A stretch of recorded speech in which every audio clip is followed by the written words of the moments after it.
I'll take all of Dad's inheritance. After a sudden accident took my beloved husband, I was left with just myself and my stepson. During his funeral, when I was completely exhausted, my stepson said something I never expected. I had always put his happiness first, thinking of him since he lost his mom at a young age. It seems none of that mattered to him.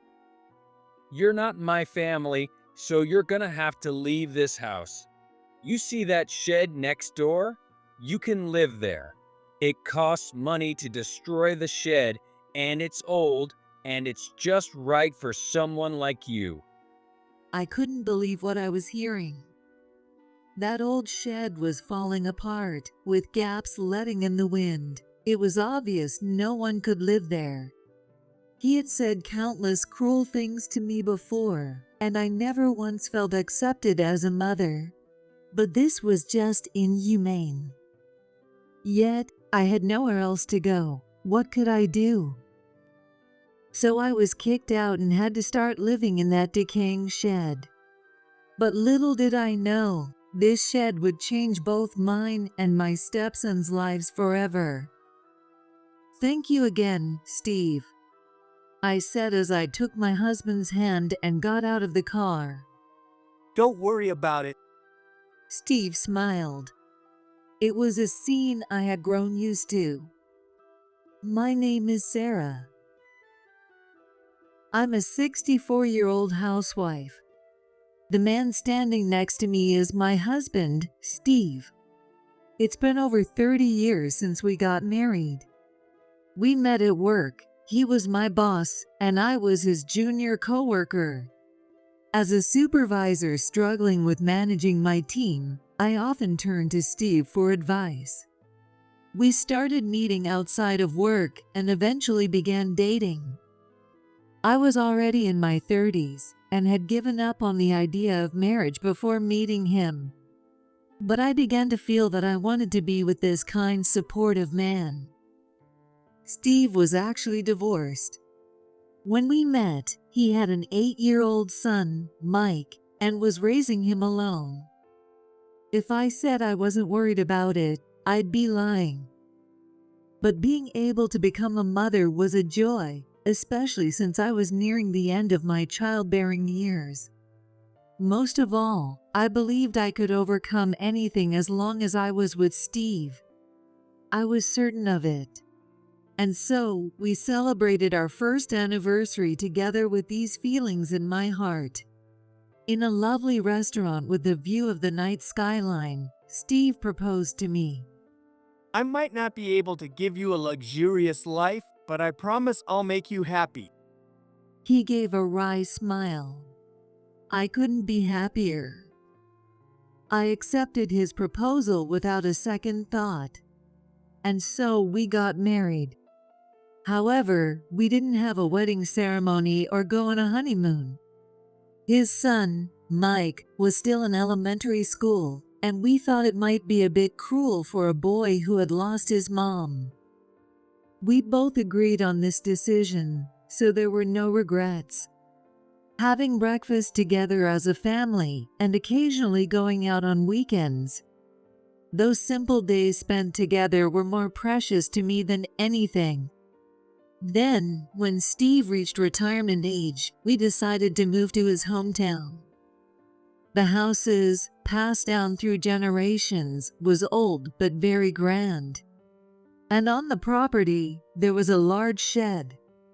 It was dim inside, even during the day, and had a somewhat eerie feeling, so I rarely went in. But Steve always said repeatedly, This shed is important. At Steve's suggestion, we used it as a storage space for family keepsakes. I'm home, I said as I opened the front door. The old door creaked loudly. Silence. Noticing the sound, Mike, who was in the hallway, glanced over for a moment. Mike was supposed to come home today, and it seemed he had arrived earlier than planned. Oh, Mike, welcome back. You're early. but he ignored my greeting and headed upstairs. Hey, Mike, you could at least say hi to your mom. Steve, it's fine.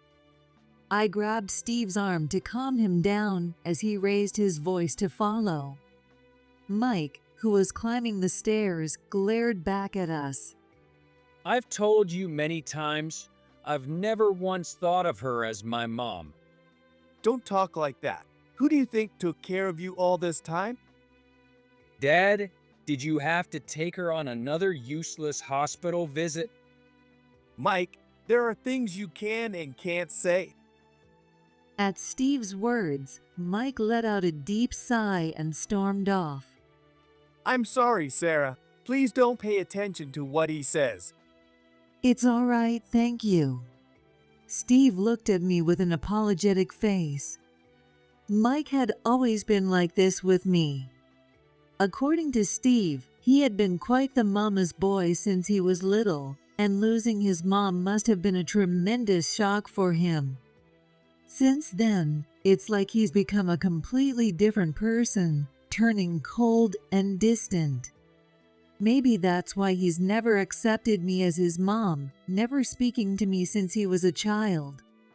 I know my hospital visits are a burden on you. Don't worry about it. I'm doing this because I want to. Here. Steve extended his hand. I took his hand and stepped up into the house. I can't move my legs well. When I was younger, one hospital visit and some rehab once a year were enough. But after I turned 40, my condition worsened. Now, I go to the hospital several times a week, and with Steve's support, I manage to get by. Living alone would be almost impossible, both financially and physically. Mike must have been frustrated seeing my condition get worse and worse. You're in the way. He would push me aside when I went to the bathroom or deliberately hide my walking cane. As he grew older, his harassment toward me increased. Mike really loved his mom, didn't he? Yeah, he used to be such a kind boy who cared about his family. I just wish he'd be more manageable on the rare occasions when he comes home.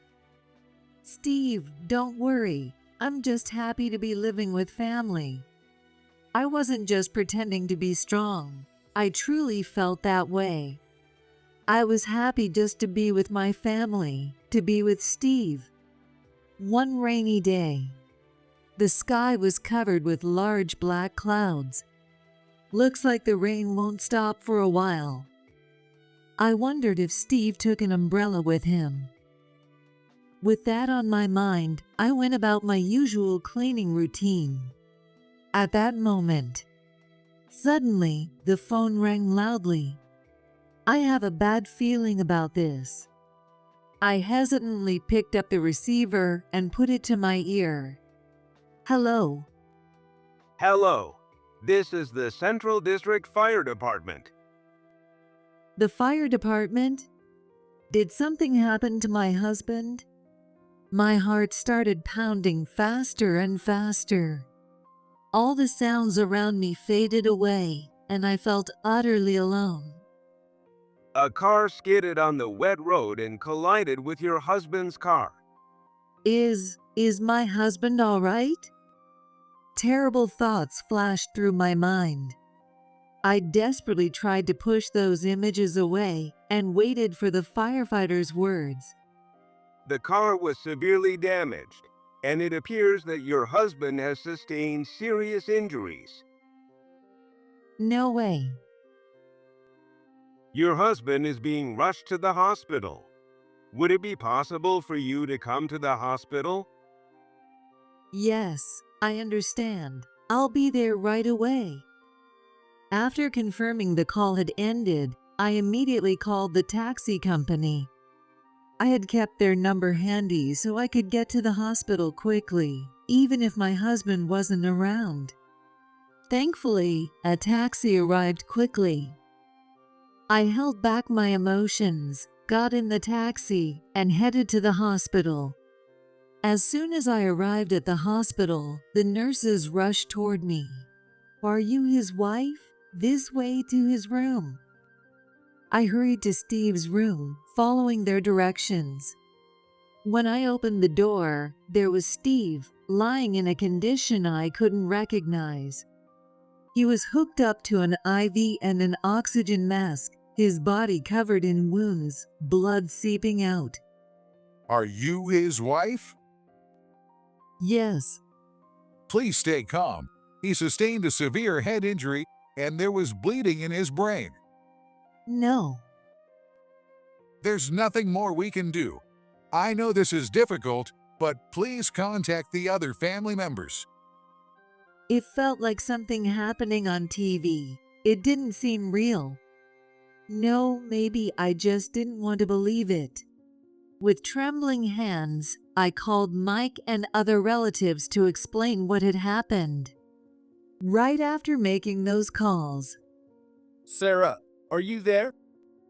Steve, who was not expected to regain consciousness, called out to me.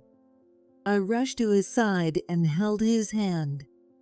It wasn't like the hand he always extended to me. It was weak, almost lifeless. I brought my face closer, not wanting to miss his faint voice. Sarah, I'm sorry.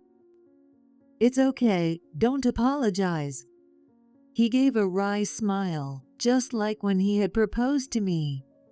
It was the same smile he always had, and tears began to fall. I was happy being with you. Thank you. "Me too, thank you." As I answered, Steve smiled with relief and closed his eyes. I knew this would be our last conversation. Shortly after, his heartbeat stopped and Steve was gone. Everything that followed happened so quickly. People came in turns, asking me to fill out various forms.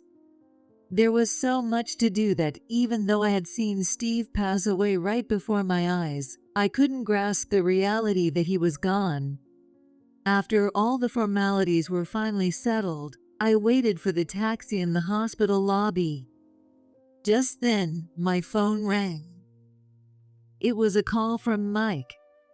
"Mike, what's going on?" I answered the phone, wondering. I had just called him right after Steve's passing, so it was strange that he was calling again so soon. "Hello, Mike?" So, about Dad's estate. Mike spoke in a calm and flat tone. I couldn't respond right away to the unexpected topic. "Estate? What do you mean?" Just like I said, we need to discuss what to do with Dad's estate. "Steve just passed away. Do we really need to rush into this?" Honestly, I hadn't had the time to think that far ahead. I'd like to wait until after the funeral to talk about it.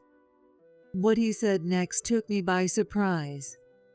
As always, you're useless and just in the way. "No way." Well, whatever. I'll handle everything. "Huh? What do you mean by everything?" Estate distribution. You're not my family, so don't interfere. Just wanted to let you know. "Wait, Mike?" He hung up without giving me a chance to respond. I stood there, unable to process what had just happened.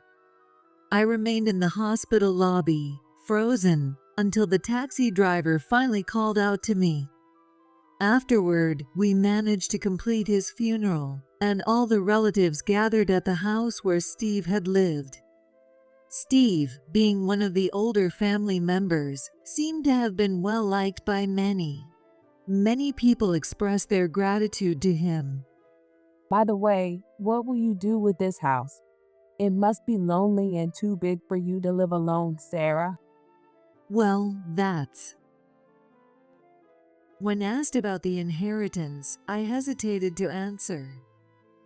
Mike said he'd handle everything, but what did he mean by that? Of course, I couldn't tell the relatives that, so I tried to dodge the topic. Apparently hearing the conversation, Mike joined in. I'll inherit this house. What? As the eldest son, it seems right for me to take it over. We talked about it together. He said this with an odd smile. Maybe I was the only one who found it unnatural. Oh, I see. The relatives nodded in agreement. There was no discussion, nothing. But there was no point in arguing about it now. Trying to keep my suspicion off my face and go along with the conversation, even more unbelievable words came out. Sarah is going to live in the shed that Dad cherished. The shed. I never agreed to that. I had rarely gone into that large shed. The roof was peeling off, and the inside was falling apart, barely holding its shape.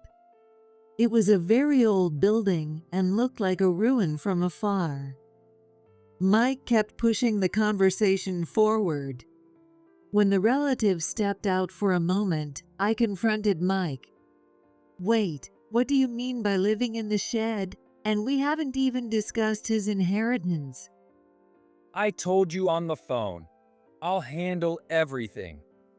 That's not what I meant. Anyway, once this gathering is over, get out of the house.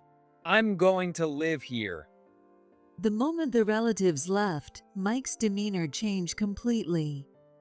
His hatred for me was clear in his expressions and words. Oh, and as for the other assets, I'll inherit almost everything, so just go along with it from now on. Silence. I'll give you that shed, though. You can have it. Why? That shed is pretty old, you know? It's going to cost $50,000 to demolish it. It's really in the way. So you're giving it to me? Yeah, it just hit me. An eyesore belongs in an eyesore. That shed was something Steve cherished. How can you say that? Well, it's perfect then. It might be a little old, but it's just right for you, isn't it? Mike laughed coldly. That shed had indeed been used for storage. It also holds Steve's photos, stuffed animals given to Mike, and many memories of our family. And above all, Steve cherished it dearly. If I handed that shed over to Mike, he'd probably tear it down and get rid of everything inside. I had to stop that at all costs. Suppressing my frustration, I decided to accept Mike's unreasonable proposal. From the next day, I began living in the shed, which was like a ruin. Even during the day, it was dim inside, and on rainy days, it leaked. Moreover, since Mike had taken Steve's savings, I didn't have enough money to live and continue my hospital visits. I searched for jobs nearby that I could manage with my leg condition, and finally found a small role at an elementary school, reading books to the children. If I fixed one thing, another would break. Balancing the endless cleaning and repairs of the shed with my part-time jobs at the school drained my energy. The houses I used to live in was just a stone's throw away from the shed, so I'd often run into Mike. Each time, he'd never help. He'd just sneer and throw cruel words my way. That place really suits you. One day, while living that routine, I was cleaning as usual when I noticed something shiny on the floor. I picked it up and brought it close to my face. An old coin. I've never seen anything like this. Curious, I decided to ask the teachers I had met through my part-time job at the elementary school. It's a very old coin. As soon as I showed the coin, the history teacher's eyes lit up. Is that so? Let me look it up. Look, See this? The teacher showed me the computer screen. There was a picture of the exact same coin, and it said it was worth hundreds of thousands of dollars. Is it really that valuable? Yes, earthquakes and fires were common in that era, so not many coins have survived. I never thought I'd see such a rare item. Why would something like that be in the shed? Well, it's been around for quite some time. Maybe someone in the family quietly kept it hidden. Anyway, Maybe. this belongs to you, Sarah. You must have had a tough time after your husband's passing. Please use this to support yourself. Thank you so much. Well, this is great news. The teacher smiled warmly. I couldn't believe it had such value, but honestly, it was a great help to me now. I should take it to town tomorrow. Maybe good things can happen if you keep on living. Thinking that, I went back to the shed and went to bed. The next morning, I was awakened by the sound of someone pounding on the shed door. Who could it be so early in the morning? Rubbing my eyes, I opened the door to find Mike standing there. Mike, what's going on? Move aside. He pushed past me, heading deep into the shed, opening boxes left and right. Wait, what are you doing? Hey, where are you hiding it? Hiding what? The old coin. It's worth hundreds of thousands, right? I heard the teachers talking excitedly about it yesterday near the elementary school. Silence. My faint hope was shattered in an instant. The teachers probably meant well, but I should have asked them to keep it a secret. Then again, they didn't know Mike's true nature, so they probably wouldn't have believed me anyway. It was only a matter of time before he found out.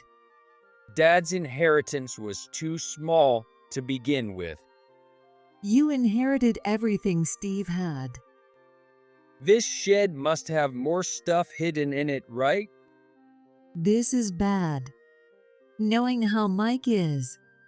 If he doesn't find anything, he might just tear down the shed.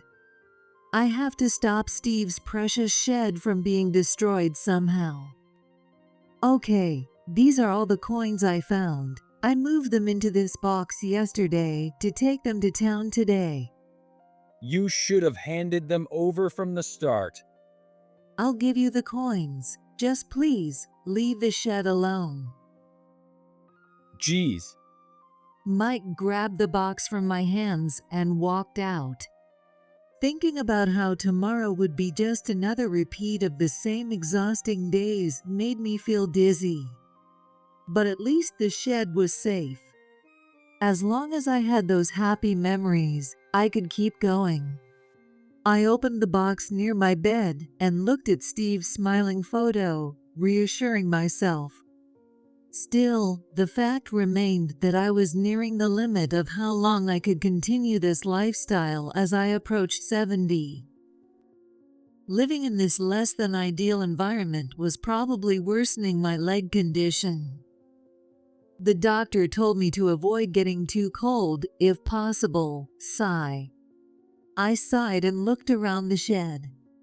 Wind was whistling through the gaps. Come to think of it, Steve always seemed to take special care of this shed. Before we moved in, he didn't visit it all that often.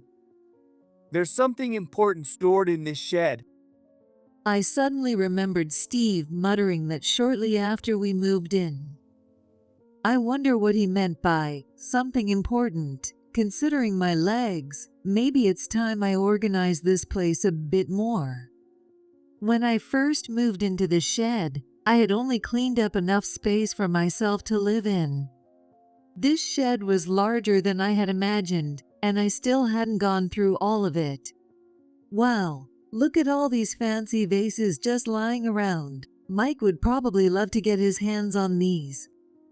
Deeper inside, there were antiques and pottery that seemed to have some value, though not as much as the coins. Steve never had a habit of collecting things like this, so they probably belonged to the previous generation.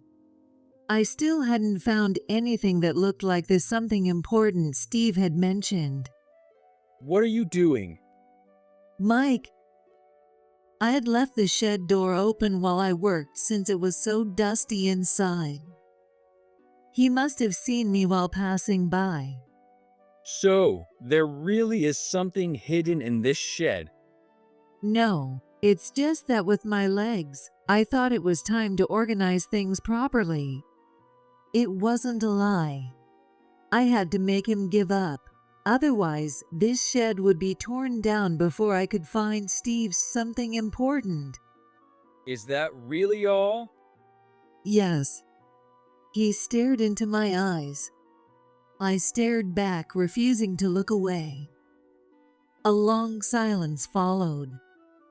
Suddenly, Mike grabbed a wooden stick from the floor and started smashing the wall near the entrance. What are you doing? You were trying to hide something, weren't you? Please, just don't destroy the shed. I instinctively grabbed Mike's arm. Maybe he hadn't expected me to be this strong, but he stopped and let the stick fall to the floor. If you don't want Dad's precious shed destroyed, you better think carefully. He glared at me and then walked out of the shed.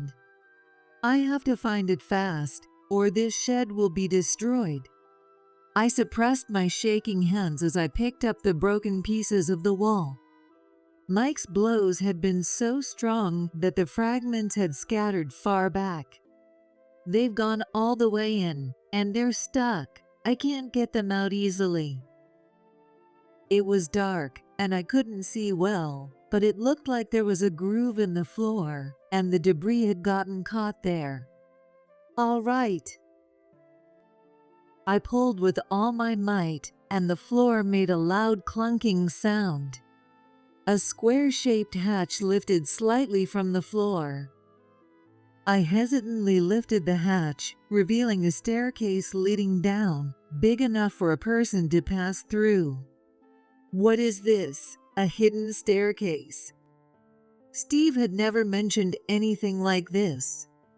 I peered down the staircase from above, but it was pitch dark, and I couldn't see anything. However, strangely, I didn't feel any sense of dread. I grabbed the flashlight I kept near my bed and decided to go down the stairs. After descending about 30 steps, I found a small room. It was an odd space with nothing but a table in the center. What was this room used for?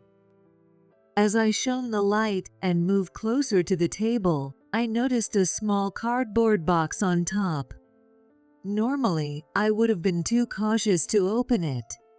But for some reason, at that moment, I felt like I had to open it. I peeled off the tape on the box and gently lifted the lid. Inside was a navy blue ring case and a letter. I opened the ring case, and a large diamond sparkled brightly. A diamond ring? Why is it here? Puzzled, I picked up the letter, and my breath caught. On the envelope was written, "To Sarah." No doubt about it. This was Steve's handwriting.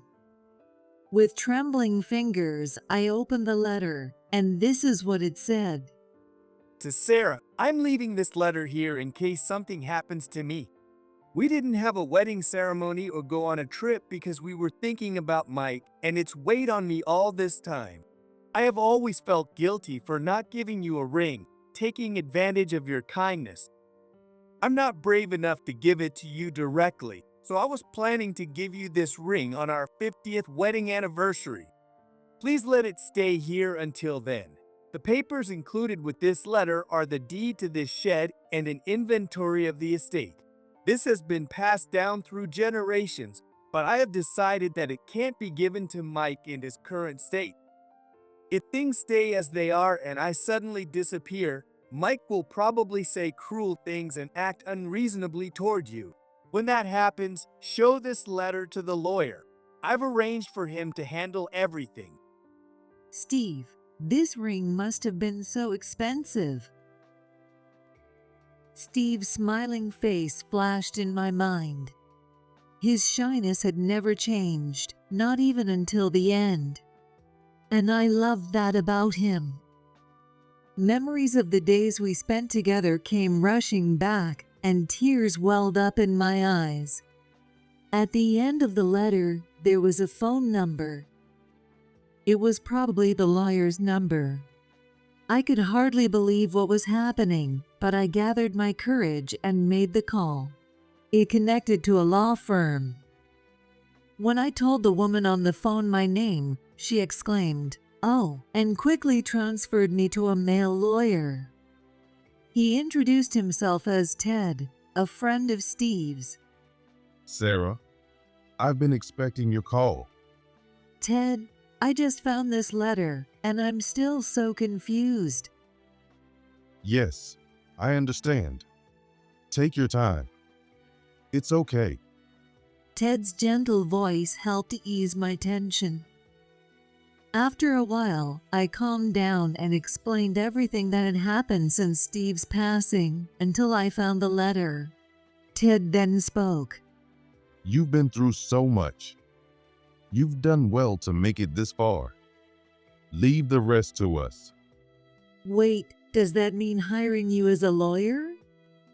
Yes, but don't worry about the fees. I owe Steve a lot. Ted chuckled softly. It was a moment that should have brought me immense relief. However, all I could think about was Mike's face. Excuse me, but could you give me a little more time? You're concerned about your son, Mike, aren't you? Yes, even if he doesn't accept me, he's still my precious son. I feel like I might be cornering him. I was surprised at my own words.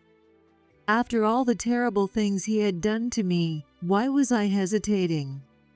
Is this what being a mother is all about?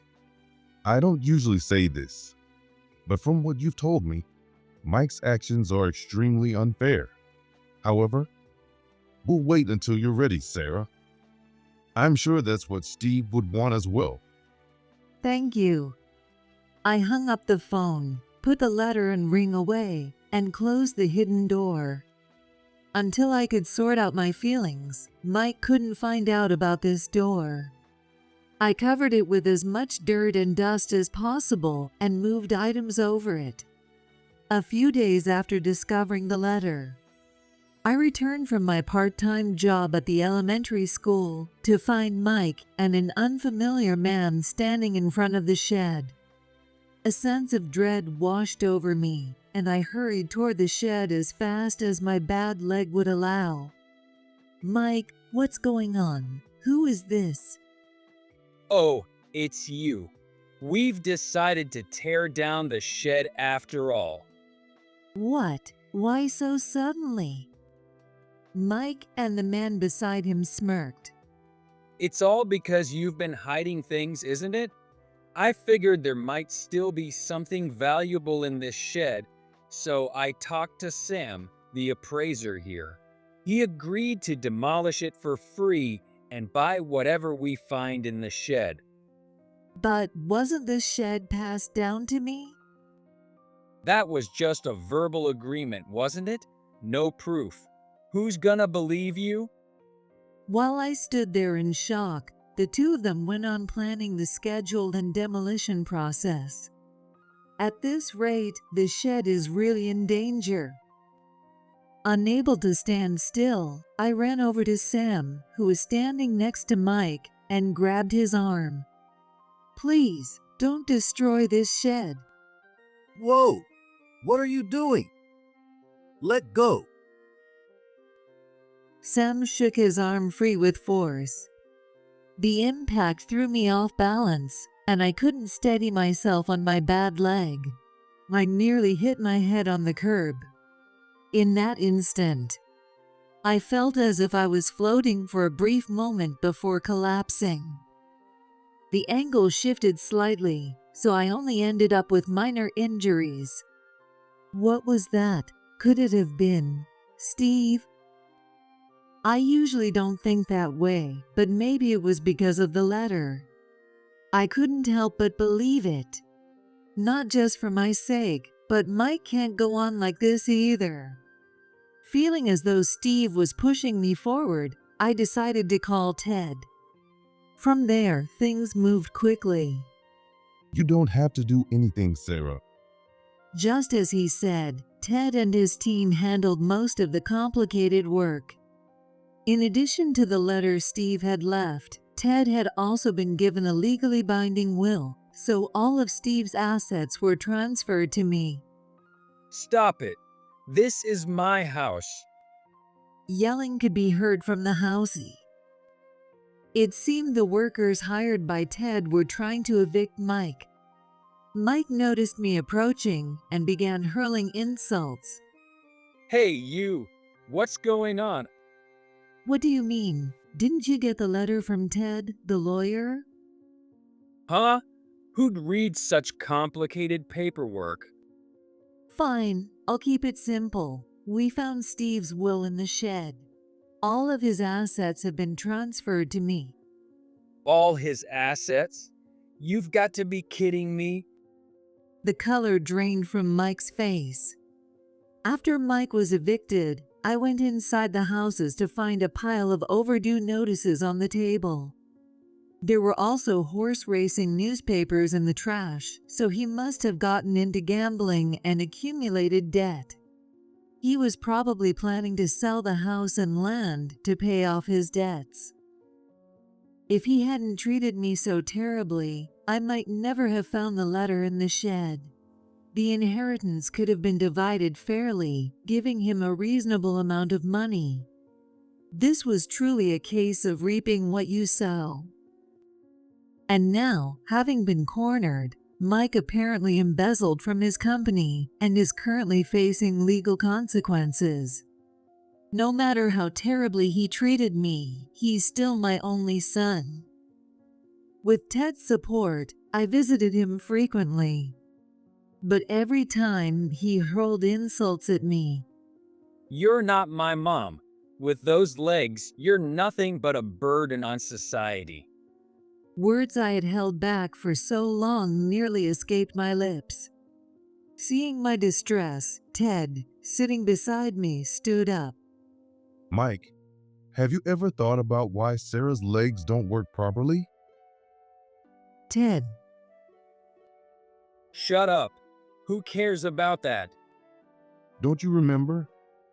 When you were in elementary school, Sarah saved you when you were about to get hit by a motorcycle.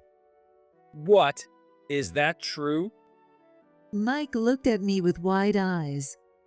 I made up my mind and spoke. Yes, it's true. You were saved, but I didn't quite make it in time.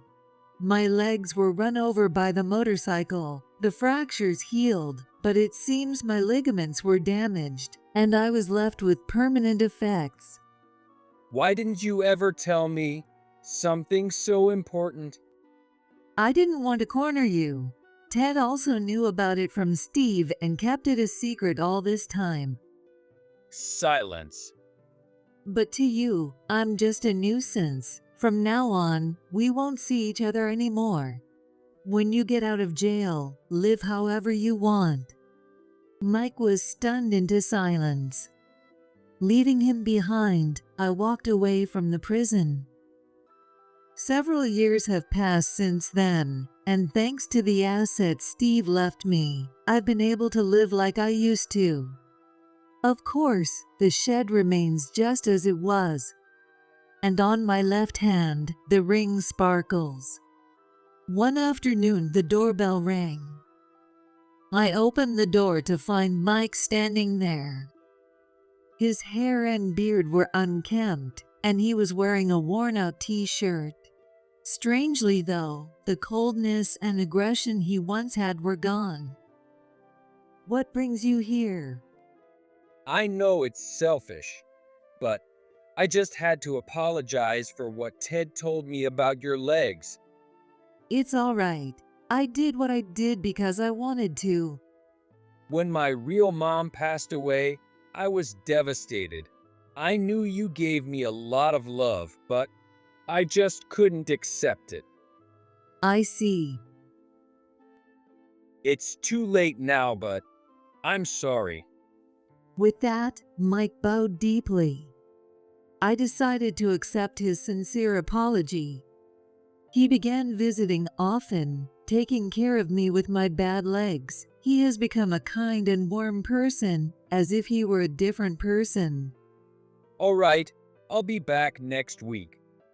After Mike left, I looked around the now quiet living room. Steve, it took time, but Mike has returned to how he used to be.